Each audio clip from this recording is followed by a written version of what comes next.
Bismillahirrahmanirrahim. Assalamualaikum warahmatullahi wabarakatuh. Alhamdulillahi ala ihsani wa syukru lahu ala taufiqihi wa amtinani. Asyhadu an la ilaha illallah wahdahu la syarika lahu ta'ziman li sya'ni.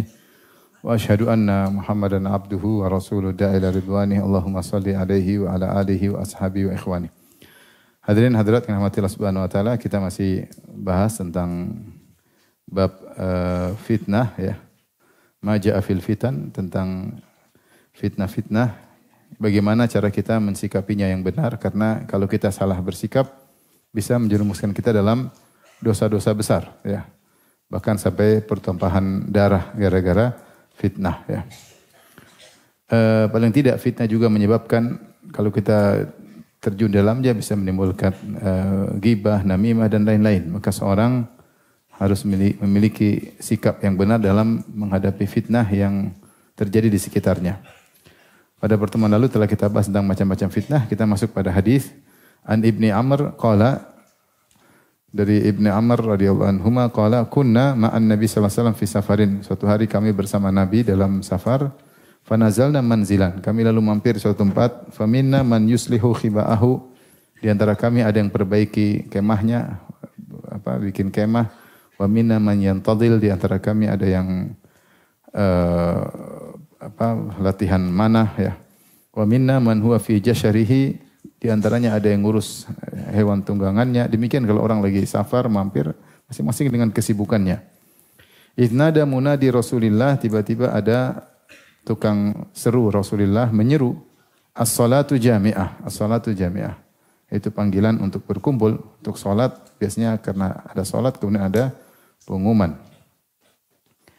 Fajtama'na ila Rasulillah sallallahu alaihi wasallam. Lalu kami pun berkumpul di sisi Rasulullah sallallahu alaihi wasallam. Faqala, kemudian Rasulullah sallallahu alaihi wasallam menyampaikan tentang hadis terkait fitnah ya.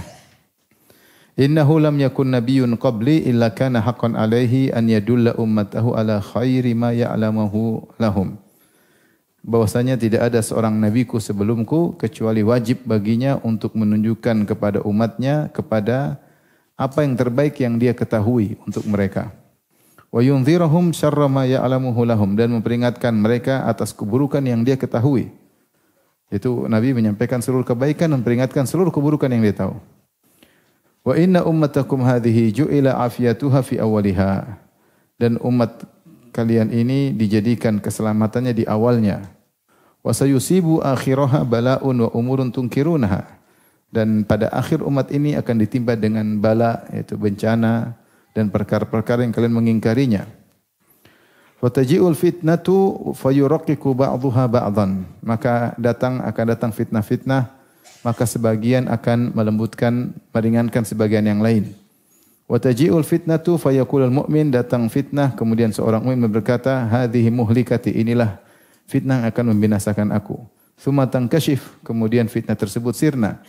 Wa taji'ul fitnatu, kemudian datang fitnah berikutnya, fayaqulul mu'min, maka seorang mukmin berkata, hadi, sekarang baru saya binasa. Faman ahabba an yuzahza 'anil nar wa yadkhulal jannah, maka barang siapa yang ingin diselamatkan dari api neraka dan masuk surga, falta'tihi maniyatuhu wa yu'minu billahi wal yawmil akhir, maka hendaknya kematian menjemputnya dan dia dalam kondisi beriman kepada Allah dan hari akhirat. Wal ya'ti lin-nasi alladhi yuhibbu an yu'ta ilaihi, dan hendaknya dia bersikap kepada manusia, kepada masyarakat dengan sikap yang dia suka disikapi kepadanya. Wa man baya'a imaman fa'atahu safaqata yadihi, barang siapa yang membaiat seorang pemimpin, penguasa, kemudian dia memberikan ya tangannya, wa samarata qalbihi, dan dia menunjukkan keseriusannya dengan hatinya, falyuti'hu, maka hendaknya dia taat kepada penguasa tersebut yang telah dia baiat. Ini istata'a, semampunya. Fa in jaa'a akharu yunazi'uhu, kalau datang orang lain ingin mengganggu kepemimpinan imam yang telah dia baiat, fadribu unuqal akhar, maka bunuhlah orang yang datang belakangan. Hadis riwayat Muslim. Tapi kita ulangi hadis ini. Abdullah bin Amr radhiyallahu anhu bercerita bahwasanya mereka suatu hari bersafar bersama Nabi, kemudian biasa mampir di tengah perjalanan, ada yang sibuk ngurusin kemahnya, maka ada yang sibuk latihan panah, dan ada yang ngurusi hewan-hewan tunggangannya. Tiba-tiba ada seru penyeru yang berkata as-salatu jami'ah, as-salatu jami'ah. Dahulu sebelum ada azan, seruan kalau ngumpulin orang dengan as-salatu jami'ah untuk salat 5 waktu. Setelah ada azan maka salat 5 waktu tidak ada lagi as-salatu jami'ah. Kemudian setelah itu para ulama berselisih bagaimana dengan salat-salat yang membutuhkan perkumpulan yang tidak ada azan seperti salat Id, Idul Fitri, Idul Adha, salat istisqa, apakah perlu mengucapkan as-salatu jami'ah? Khilaf. Sebenarnya mengatakan perlu karena orang perlu berkumpul, maka perlu dikatakan as-salatu jami'ah karena salat-salat tersebut, salat Id, Idul Fitri, Idul Adha, salat istisqa, maka ini tidak ada azan, maka boleh dipanggil untuk kumpul dengan as-salatu jami'ah. Sebenarnya mengatakan tidak perlu karena tidak ada sunnahnya. Madzhab Syafi'iyah lebih longgar lagi, bahkan kata mereka bukan cuma salat Id, Idul Fitri, Idul Adha sama salat istisqa, bahkan seperti salat yang butuh kumpul seperti salat tarawih, maka boleh diserukan as-salatu jami'ah. Tapi intinya kalau untuk salat 5 waktu tidak ada lagi salat jami'ah. Karena salat 5 waktu cukup dengan apa? Azan. Oleh karena di antara kesalahan sebagian imam ketika mau salat mereka bilang as-salatu jami'ah. Ini di antara kesalahannya. Ya, tapi adapun kalau orang mau salatu jami'ah, salat Id, salat Idul Fitri, Idul Adha, kemudian salat tarawih, maka ini ada khilaf di kalangan para ulama. Dalam hadis ini tiba-tiba ada penyuruh mengatakan as-salatu jami'ah. Maka ini pun ada khilaf.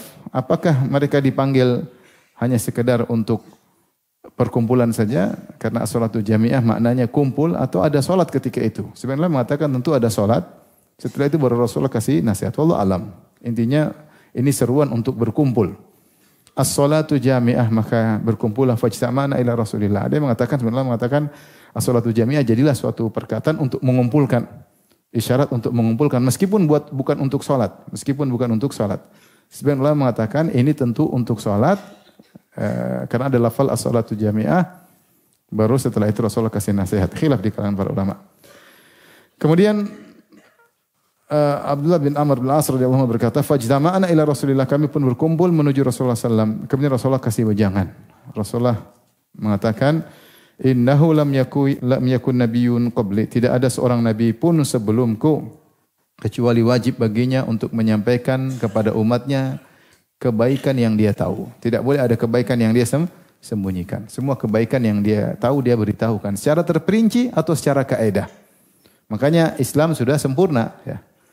Kemudian wa yunzirahum syarra ma ya'lamuhu lahum, dan memperingatkan mereka dari keburukan yang dia tahu. Dia peringatkan mereka. Tidak ada keburukan yang Nabi tahu, Nabi sembunyikan. Nabi akan ingatkan. Oleh karenanya dalam Islam kebaikan rinci dan keburukan juga rinci. Bisa secara detail, bisa secara global berupa kaidah.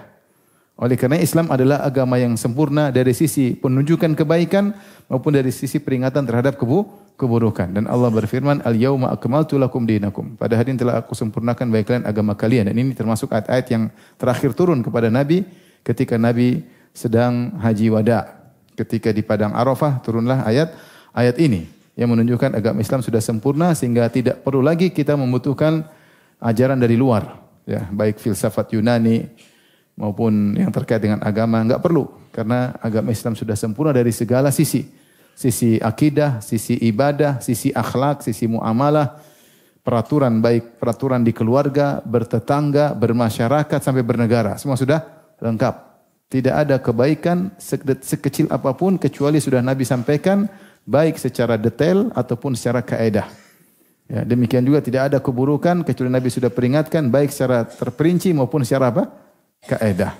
Maka semua sudah dibahas, semua sudah dibahas sehingga kita tidak butuh kepada ajaran-ajaran yang lain. Islam sudah cukup. Untuk pelajari akidah enggak butuh filsafat-filsafat dari luar. Untuk bicara tentang kemasyarakatan tidak perlu dari luar, maka semuanya sudah lengkap.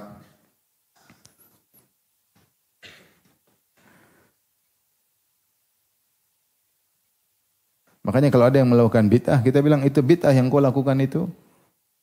Nabi tahu enggak? Kalau dia bilang Nabi tahu, kok Nabi tidak sampaikan? Musibah. Nabi tahu enggak? Ya tahulah. Terus kok Nabi tidak pernah sampaikan? Repot. Kalau dia bilang Nabi tidak tahu, terus kau tahu, repot juga. Nabi enggak tahu, terus kau tahu, musibah, ya. Ya. Terus kalau Nabi, taruhlah Nabi tidak tahu, sahabat tahu enggak? Kalau sahabat tahu, harusnya sahabat paling semangat melakukan ibadah daripada kita. Mestinya mereka lakukan. Kalau sahabat tidak tahu, terus kamu tahu, repot. Repot. Makanya ketika Ibnu Mas'ud mendapati orang-orang sedang beribadah dengan zikir berjamaah, halilu mi'ah, bertahlilah 100 kali, satu orang pimpin. La ilaha illallah, rame-rame. La ilaha illallah, la ilaha illallah, paduan suara. Kemudian subhanallah, subhanallah, paduan suara. Allahu akbar, paduan suara. Maka Ibnu Mas'ud tegur. Innakum ji'tum bi bid'atin dzulma aw fuqtum ashabar Rasulillah. Cuma dua kemungkinan, kalian mengungguli para sahabat atau kalian telah datang dengan bid'ah yang sesat. Karena kalian mengungguli sahabat karena sahabat masih hidup. Haula'i sahabatu Rasulillah mutawaffirun. Kata Ibnu Mas'ud, lihat sahabat Nabi masih pada hidup. Wa aniyatuhu lam tubla, lihat bejana-bejana Nabi belum pecah juga, masih ada. Baru saja Nabi meninggal, sahabat enggak ada yang ibadah seperti kalian. Cuma dua kemungkinan, kalian lebih unggul dari para sahabat karena bikin ibadah yang sahabat tidak tahu, atau yang kedua kalian melakukan bid'ah yang sesat. Maka demikianlah berlaku pada seluruh bid'ah. Kemudian mereka berkata kepada Ibnu Mas'ud, ya Abu Abdurrahman, ma nuridu ila khaira. Kami begini tidaklah niat kami kecuali kebaikan. Maka Ibnu Mas'ud berkata, wa kam min muridil khair lan yusibahu. Betapa banyak yang ingin kebaikan tidak mendapatkannya. Karenanya kita kalau ibadah enggak usah spekulasi, yang jelas-jelas aja masih banyak belum bisa kita kerjakan. Ngapain kita spekulasi bikin ibadah-ibadah apa baru? Kalau ini memang kebaikan, tentu Nabi dan sahabatnya pasti tahu. Ya. Kalau kalian bilang ini mereka tidak tahu dan ini penyempurna, berarti agama belum sempurna. Oleh karenanya kelaziman dari kita membenarkan bid'ah-bid'ah yang muncul belakangan menunjukkan bahwasanya agama belum sempurna. Agama baru sempurna sampai muncul bid'ah terakhir. Kalau bid'ah terakhir sudah tutup, baru agama sempurna. Makanya Imam Malik berkata, Man istahsana bid'atan faqad za'ama anna Muhammadan khana risalah. Siapa yang menganggap baik suatu bid'ah, maka dia telah menuduh Muhammad sallallahu alaihi wasallam berkhianat terhadap risalah Allah. Berarti seakan-akan ada yang disembunyikan atau Rasulullah tidak tahu, kemudian dia tahu. Dia tahu ya. Dan itu berkait dengan ibadah, terkait juga dengan akidah. Seperti ketika fitnah khalqul Quran. Ketika Imam Ahmad berdialog, Imam Ahmad bertanya, kau menyeru kepada Al-Quran adalah makhluk.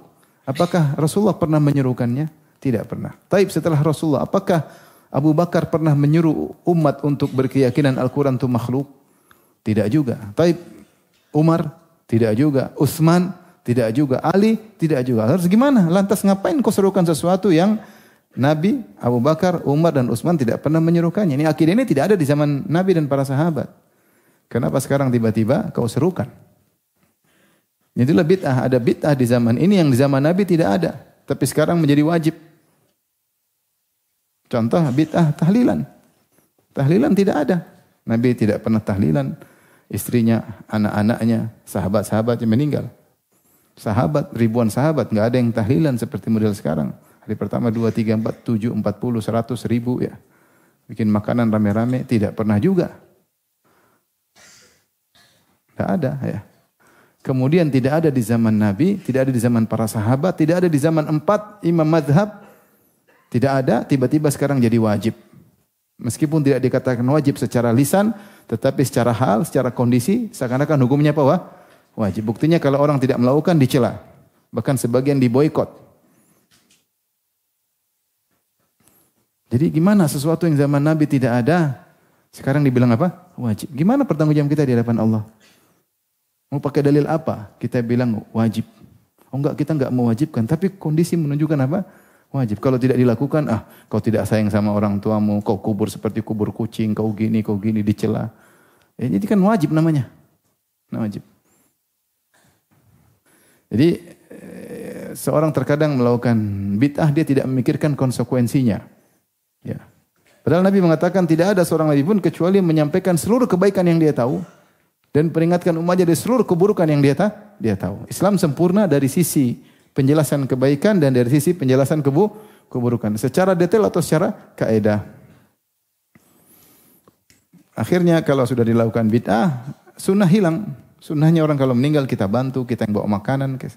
Karena mereka sedang susah. Ini sebaliknya, malah mereka semakin apa susah ya. Taib. Kemudian Rasulullah menyebutkan di antara keburukan yang Rasulullah ingin ingatkan tentang fitnah yang akan muncul. Kata Rasulullah, "Wa inna ummatakum hadhihi ju'ila afiyatu fi awaliha." Umat kalian ini diberikan keselamatan di awal. Ada yang mengatakan di zaman Abu Bakar dan Umar. Tidak ada fitnah ya, yang dahsyat. Wa sayusibu akhiraha bala'un wa umrun tunkirunaha. Dan adapun akhir umat ini itu zaman Utsman, maka akan datang malapetaka, bencana, perkara-perkara yang kalian ingkari. Kemudian Rasulullah berkata akan timbul fitnah, wa taji'ul fitnatu, akan datang fitnah yang dahsyat, bukan fitnah biasa. Fa yurakkiku ba'daha ba'dhan, saking dahsyatnya fitnah tersebut, maka yang datang setelahnya akan menjadikan yang sebelumnya terasa ringan. Fitnah datang dahsyat, tapi yang datang lebih dahsyat sehingga menjadikan yang sebelumnya terasa ringan. Wa taji'ul fitnatu fayaqulul mu'min, saking dahsyatnya fitnah sampai ketika tiba fitnah tersebut seorang mukmin berkata, hadhihi muhlikati, aku akan binasa dalam fitnah ini. Isyarat ini bisa fitnah terkait pertumpahan darah. Tsumma tankashif, kemudian fitnah tersebut hilang. Ternyata dia selamat. Dia tidak binasa dalam fitnah tersebut. Wa taji'ul fitnatu, kemudian datang fitnah yang lebih dahsyat, fayaqulul mu'min, maka mukmin berkata, hadiha, sekarang baru saya akan binasa. Maka Rasulullah ingatkan bagaimana kematian semua akan orang rasakan, tapi bagaimana kondisimu ketika mati. Ini yang penting. Mati, semua orang akan mati. Tapi bagaimana matimu, itu yang penting. Kita mati mau ketabrak mobil, mau sakit, mau kecelakaan, mau sakit perut, mau kena jantung, ya, kena stroke, ya, macam-macam mati ya. Jatuh dari pesawat. Banyak orang mati. Lagi lari tahu-tahu mati ya. Mana ada teman bilang temannya umur 52 tahun hobi lari, sepekan 2 kali lari, meninggal ketika lari. Subhanallah. Olahraga pengen hidup ternyata malah meninggal, dan banyak seperti itu. Kita nggak tahu mati kapan. Tapi yang penting bukan matinya, yang penting bagaimana kondisimu ketika mati. Maka Rasulullah berkata, "Faman habba an yuhzaha 'anil nar." Siapa yang ingin diselamatkan dari neraka, wa yudkhalal jannata, dan dimasukkan dalam surga, falta'ti maniyatuhu, hendaknya kematian menjemputnya, wa huwa yu'minu billahi wal yawmil akhir. Yang paling penting ketika meninggal dalam kondisi beriman kepada Allah dan hari akhirat. Mau meninggal ketabrak, mau meninggal kecelakaan, mau meninggal sakit perut, mau meninggal jantungan, mau meninggal apapun sebabnya, ya. Dengan pedang atau tanpa pedang.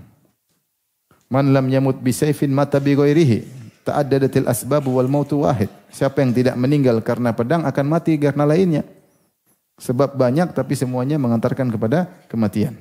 Maka hendaknya dia dijemput oleh kematian dalam kondisi beriman kepada Allah dan hari akhirat. Wal ya'ti ilan nasi alladhi yuhibbu an yu'ta ilaihi. Dan yang kedua, dia hendaknya bersikap kepada orang lain, kepada masyarakat dengan sikap yang dia sukai diberikan kepadanya. Maka ini yang paling penting. Itu berakhlak mulia. Sebelum kau bersikap sama orang, kau renungkan bagaimana kalau itu saya di posisi dia, apa yang harus saya lakukan. Seorang ingin bersikap kepada orang tuanya, dia renungkan, seandainya saya jadi orang tua, saya ingin apa? Lakukanlah. Seorang ingin berakhlak mulia kepada istrinya, dia bayangkan, seandainya saya jadi istri, saya pinginnya gimana? Pinginnya apa? Dibelikan emas lah. Disayang, dimanja kalau punya duit ya. Tidak dibentak-bentak, dielus-elus kepalanya, bukan disendul-sendul ya. Kalau saya seorang wanita ingin bersikap baik kepada suami, dia bayangkan, seandainya saya jadi suami, saya pinginnya apa? Pinginnya ditaati, pingin dilayani ya. Ya, kalau perlu disuapin ya. Seperti itu ya. Kalau saya pingin bersikap akhlak mulia kepada anak, kira-kira apa yang saya inginkan? Bayangkan saya jadi anak kecil, pinginnya apa? Pingin ditelepon orang tua, pingin diajak jalan-jalan. Itu akhlak yang mulia. Kalau saya pingin bersikap baik sama tetangga, bayangkan jadi tetangga gimana? Ya pingin kalau tetangga saya lewat yang mungkin lebih kaya, dia salamin saya. Kalau ada makanan bagi-bagi. Seperti itu. Kalau pingin jadi berakhlak mulia kepada anak buah, gimana? Anak buah ya tegur, sapa anak buah. Kalau kerja lebih banyak dikasih bonus, seperti itu. Ya, jadi akhlak mulia, di antara definisi akhlak mulia, bersikap kepada orang lain dengan sikap yang kau suka jika disikapi kepadamu.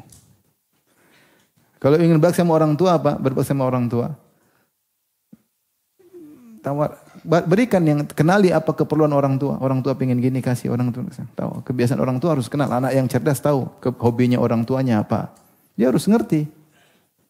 Jangan dia tanya-tanya, mak mau ini enggak? Mak mau ini enggak? Mamanya bilang enggak. Udah belikan aja. Atau mama suka makan sate, belikan sate.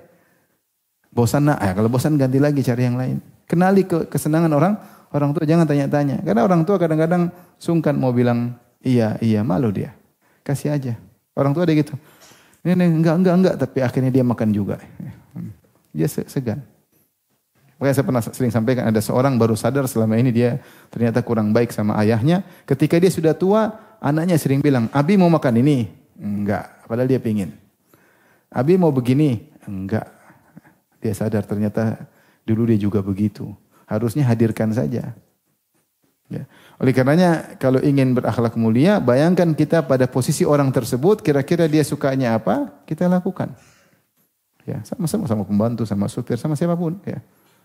Itulah akhlak mulia. Itulah yang mendatangkan husnul khotimah.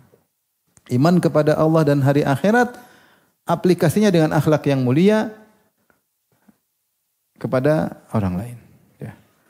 Jangan suka merasa unggul, kata Nabi sallallahu alaihi wasallam, la yu'minu ahadukum hatta yuhibba li akhihi ma yuhibbu li nafsihi. Tidak akan beriman seorang sampai dia menghendaki pada saudaranya apa yang dia suka untuk dirinya.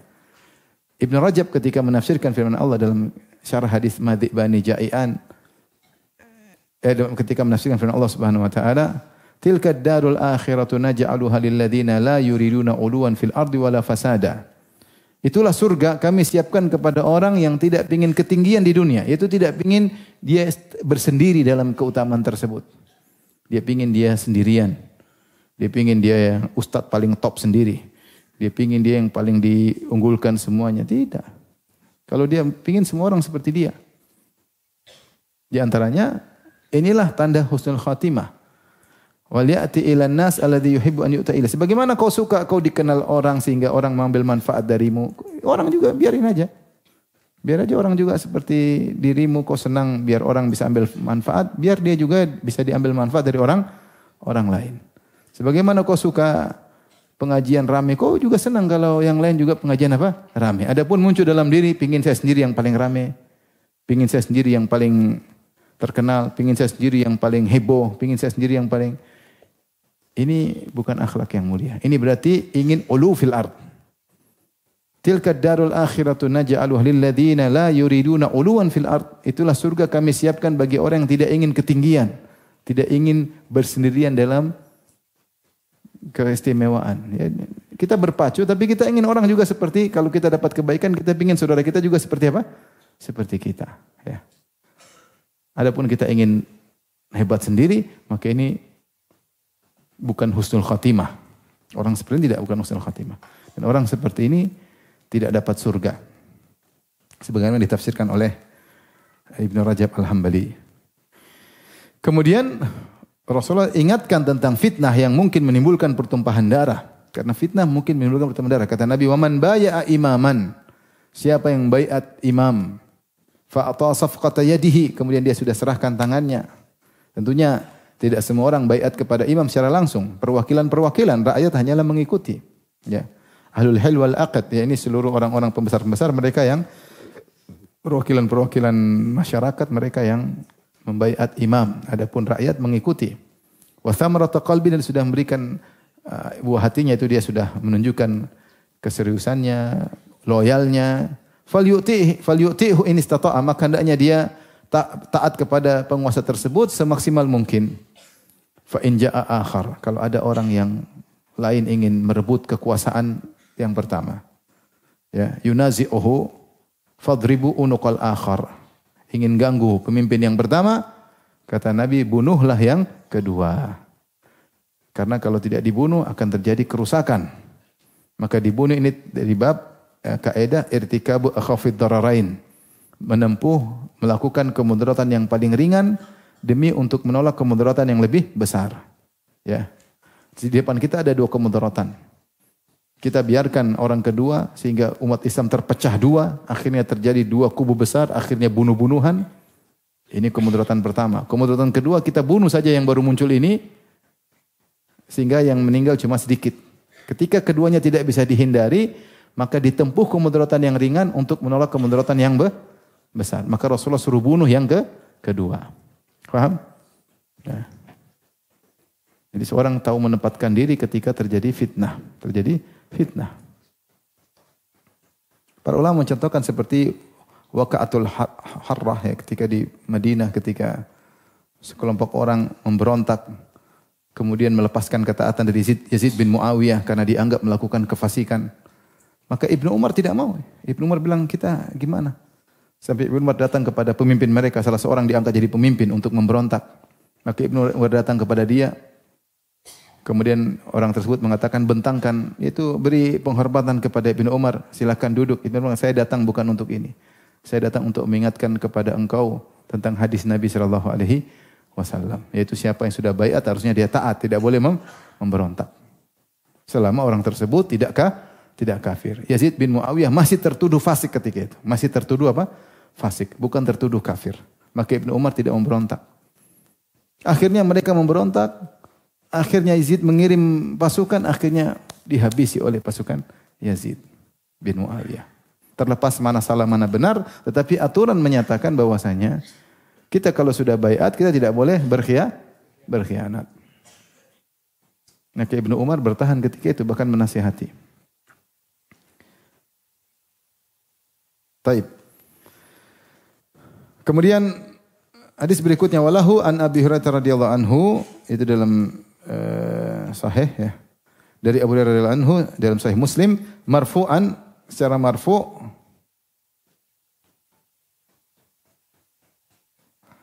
Rasulullah SAW bersabda, badiru bil a'mali fitanan kakita'il lailil muzlim. Dahulilah, bersegeralah untuk beramal sebelum datang fitnah-fitnah yang seperti potongan-potongan malam yang gelap. Jadi Rasulullah ingatkan akan datang fitnah-fitnah yang sangat gelap, seperti potongan-potongan malam yang gelap. Saking gelapnya, isyarat kalau kau jalan, kau tidak tahu, tidak kelihatan sehingga kau bisa terjatuh, kau bisa masuk dalam jurang ya, karena gelap. Sampai-sampai kata Nabi, yusbihur rajulu mu'minan wa yumsi kafiran. Ada orang yang di pagi hari masih beriman, sore harinya sudah kafir. Wa yumsi mu'minan, sore hari mu'min, wa yusbihu kafiran, paginya sudah kafir. Yabi'u dinahu bi aradin minad dunya. Dia jual agamanya karena kepentingan duniawi. Maka di antara cara untuk selamat dari fitnah adalah dengan beramal soleh sebelum datang fitnah tersebut. Apa fungsinya? Kalau kau sering beramal soleh, nanti Allah jaga engkau ketika muncul fitnah-fitnah tersebut. Makanya Rasulullah mengatakan, segeralah beramal sebelum datang fitnah. Dan bisa jadi fitnah yang datang tersebut membuat engkau mati, bisa jadi. Bisa engkau binasa dalam fitnah tersebut. Maka sebelum kau binasa, beramal soleh. Karena kalau sudah binasa tidak mungkin bisa beramal soleh. Seperti tadi fitnah, kata Nabi, datang fitnah. Wa taji'ul fitnatu wa yakulul mu'min hadhi muhlikati. Ketika datang fitnah sangat dahsyat, seorang mu'min berkata, inilah kebinasaanku. Dia merasa dia bakalan mati. Thumma tankashif. Kemudian ternyata fitnah tersebut hilang. Wa taji'ul fitnatu, ternyata datang fitnah lebih dahsyat lagi. Wa yakulul mu'min, maka seorang mu'min berkata, hadhi, sekarang saya binasa. Ya, Rasulullah suruh perkuat iman, perkuat amal soleh. Yang mau mati tetap mati. Cuma mati di saat fitnah, jangan lupa beriman kepada Allah dan hari akhirat, dan jangan lupa beramal soleh dengan berakhlak mulia. Maka sini kata Rasulullah, sibukkanlah dengan amal-amal, bersegeralah dengan amal-amal sebelum datang fitnah-fitnah seperti potongan-potongan gelap, malam gelap gulita, itu gelap. Saking gelapnya sampai ada orang tidak sadar, dia tadi pagi beriman, sore sudah kafir. Zaman sekarang itu sangat mungkin. Dia pagi sholat subuh masih sholat, siang-siang dia buka internet, dia baca syubhat-syubhat liberal, syubhat-syubhat ateis, dia baca syubhat-syubhat ahlul bidah yang sampai derajat kekufuran, terpengaruh. Maka sore sudah kafir. Sebaliknya sore dia masih muslim, masih sholat asar, sholat maghrib, sholat isya, habis isya dia buka internet atau diskusi sama orang ateis, kemudian ragu. Kemudian jadi kafir. Karena untuk kafir dari Islam tidak harus ganti agama. Cukup kau ragu dengan Islam benar atau tidak, maka kau sudah kafir. Atau kau membenarkan agama lain yang musyrik bisa masuk surga, kau juga sudah kafir. Tidak perlu kau bilang Tuhan tidak ada. Kau cukup mengatakan, saya belum bisa pastikan Tuhan ada. Agnostik. Saya tidak bisa mengatakan Tuhan tidak ada, tapi saya belum menemukan dalil bahwasanya Tuhan itu ada. Itu namanya podo wae. Podo wae enggak percaya sama Tuhan. Keyakinan butuh keyakinan, bukan keraguan. Keraguan, yakin jadi ragu sudah bukan orang beriman lagi. Dan itu sangat mungkin. Oleh karenanya di antara yang menjaga seorang dari fitnah adalah dengan banyak amal soleh. Banyak amal soleh. Walahu, demikian juga dalam Sahih Muslim. Hadis berikutnya, An Ma'qil bin Yasar marfu'an, dari Ma'qil bin Yasar dari Nabi SAW secara marfu', Rasulullah SAW bersabda, Al-ibadatu fil harji kahijratin ilayya. Ibadah di zaman fitnah seperti hijrah kepadaku. Di sini ada keutamaan beribadah di zaman fitnah. Berupa pahalanya seperti hijrah. Dan kita tahu hijrah kepada Nabi pahalanya sangat besar. Ketika Amr bin As radhiyallahu anhu ingin masuk Islam, dia berkata, Ya Rasulullah, mudda yadaka fala ubayyika. Bentangkan tanganmu, aku akan membayat engkau. Aku ingin masuk Islam. Nabi pun bentangkan tangannya. Ternyata amsaka, Amr bin As tahan tangannya. Kata Nabi, malak ya Amr, kenapa kau tidak bayat? Kata Amr bin As, uridu an ashtarit, saya ingin punya syarat ya Rasulullah. Apa syaratmu? An yughfarali, agar aku diampuni dosa-dosaku yang terlalu. Karena Amr merasa dosanya banyak. Maka Rasulullah berkata, ama alimta ya Amr, tidakkah kau tahu ya Amr?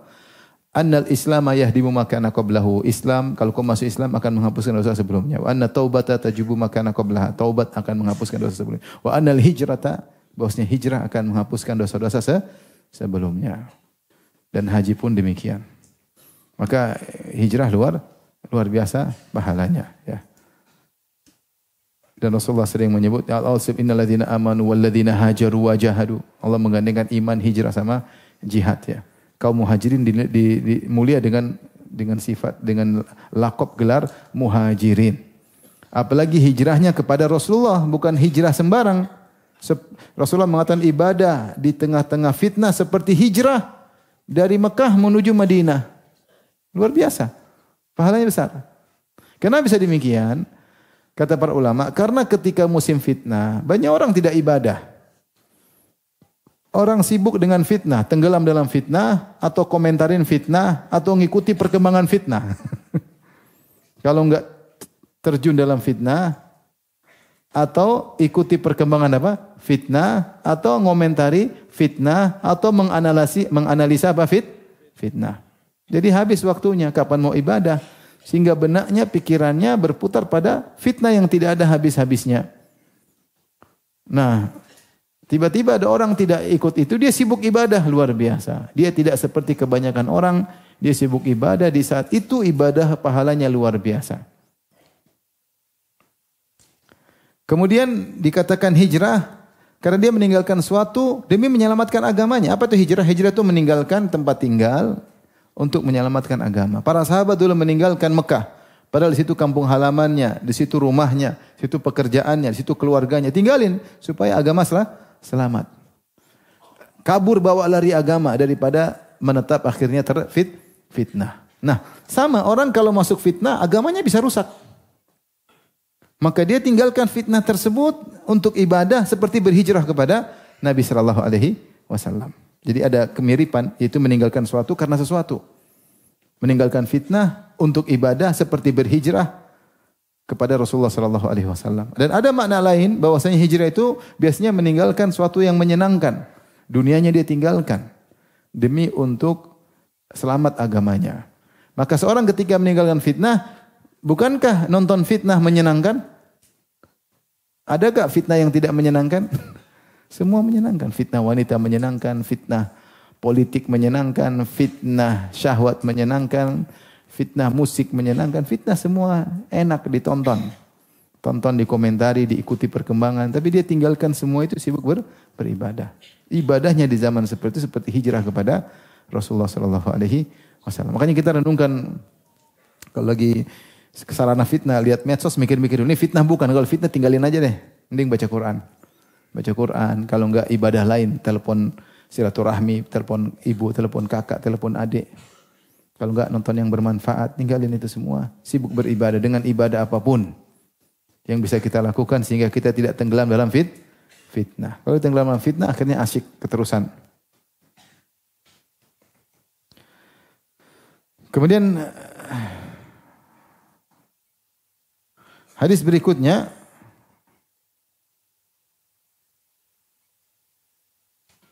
walahuma dalam Sahih Bukhari Sahih Muslim an Hudzaifah dari Hudzaifah anna Umar qala.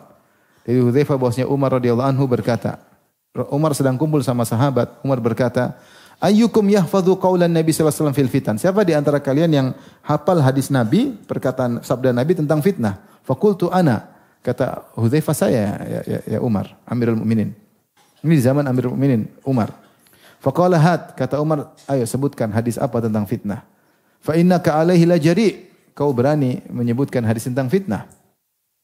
Faqultu, aku berkata, karena Hudzaifah ini banyak menghafal hadis-hadis tentang fitnah-fitnah. Kata Hudzaifah, sami'tuhu yaqul, aku mendengar Rasulullah SAW bersabda, fitnatur rajuli fi ahlihi wa mali wa waladihi wa jarihi tukaffiruha salatu was-siyamu was-sadaqatu wal amru bil ma'ruf wa nahyi 'anil munkar. Fitnah seorang lelaki terkait keluarganya, anak istrinya, terkait hartanya, terkait anaknya, terkait tetangganya, bisa dihapuskan dosa-dosanya dengan salat, puasa, sedekah, amar ma'ruf nahi munkar. Ini dalil bahwasanya ini fitnah keseharian. Fitnah keseharian yang kita hadapi terkait dengan istri. Istri ujian bagi kita. Apakah kita bisa menunaikan hak istri, kita berakhlak baik sama istri. Terkadang kita salah dalam hak istri. Salah ini bisa dihapuskan dengan salat, puasa, sedekah, amar ma'ruf nahi munkar. Kemudian juga wa malihi, fitnah terkait harta. Harta fitnah. Wa fitnatu ummatil mal, fitnah umatku adalah harta. Kita mungkin berlebihan penggunaannya, mungkin kita pelit, mungkin kita apa. Fitnah. Kita tidak lulus dalam fitnah harta. Maka di antara yang bisa menghapuskannya adalah dengan salat dan sedekah, puasa, amar ma'ruf nahi munkar.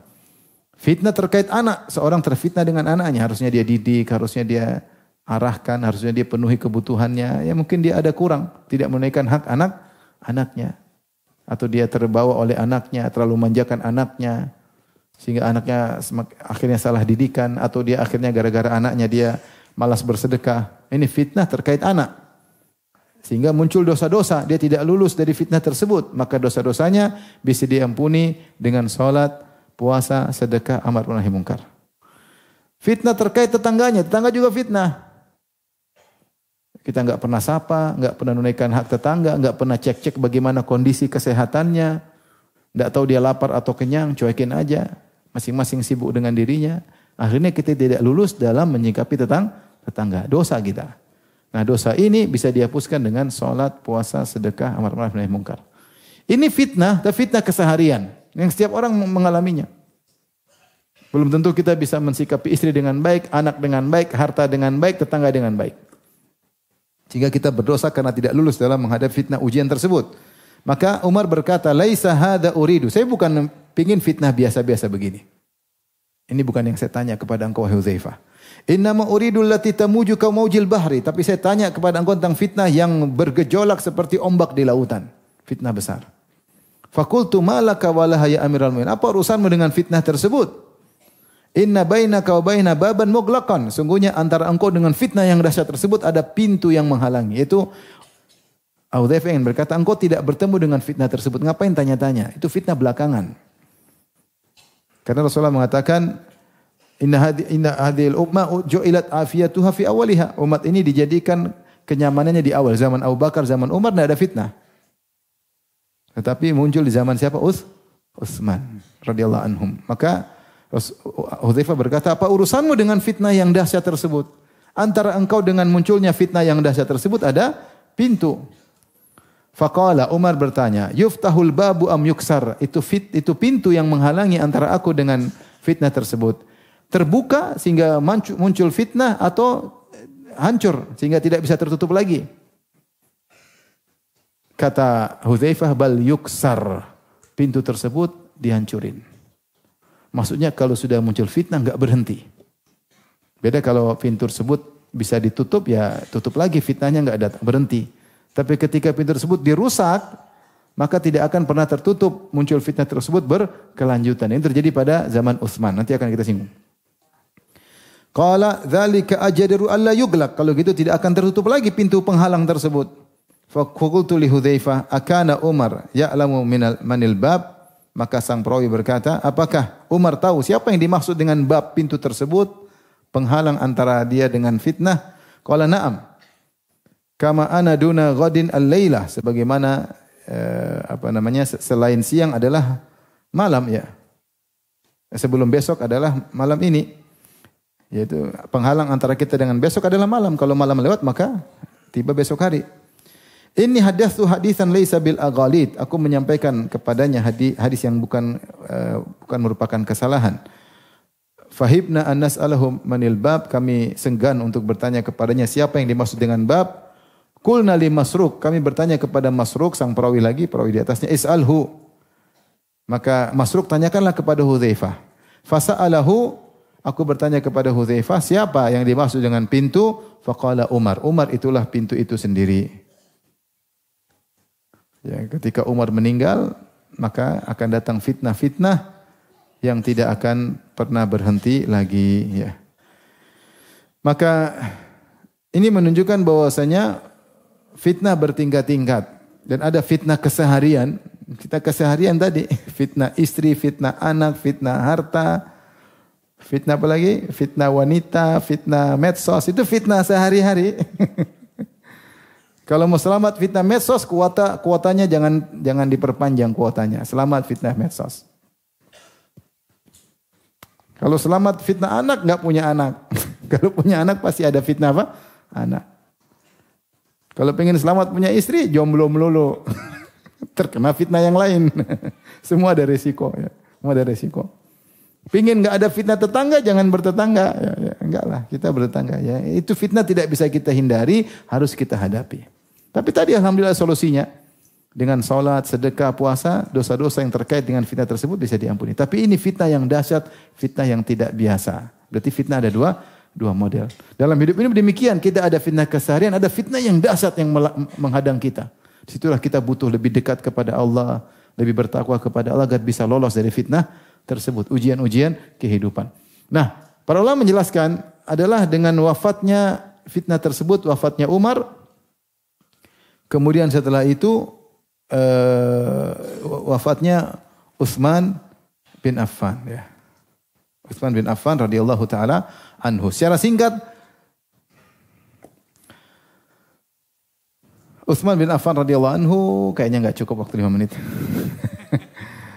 Jadi enggak bisa disingkat-singkatin ya. Karena begitu Utsman meninggal dunia akan muncul berbagai macam fitnah. Fitnah perang Jamal. Setelah itu fitnah perang Siffin. Kemudian setelah itu terjadi Hakamain. Setelah itu kemudian Hasan lengser. Kemudian setelah itu dilanjutkan oleh apa? Muawiyah. Setelah itu Muawiyah meninggal Yazid. Ketika Yazid naik timbul fitnah lagi. Abdullah bin Zubair kemudian menjadi khalifah setelah wafatnya Yazid, ya. Dan banyak di antaranya terbunuhnya di zaman Yazid, terbunuhnya siapa? Cucu Nabi siapa? Al-Husain, ya. Sebelumnya Hasan diracun dan berbagai macam fitnah yang menimpa umat ini. Karena waktu sudah mau habis, insyaallah kita lanjutkan pada pertemuan berikutnya. Insyaallah saya akan ringkaskan kejadian-kejadian besar dan bagaimana sikap kita menghadapi fitnah-fitnah tersebut, ya. Dengan sikap yang lebih tepat. Demikian saja. Wabillahi taufiq hidayah. Assalamualaikum warahmatullahi wabarakatuh.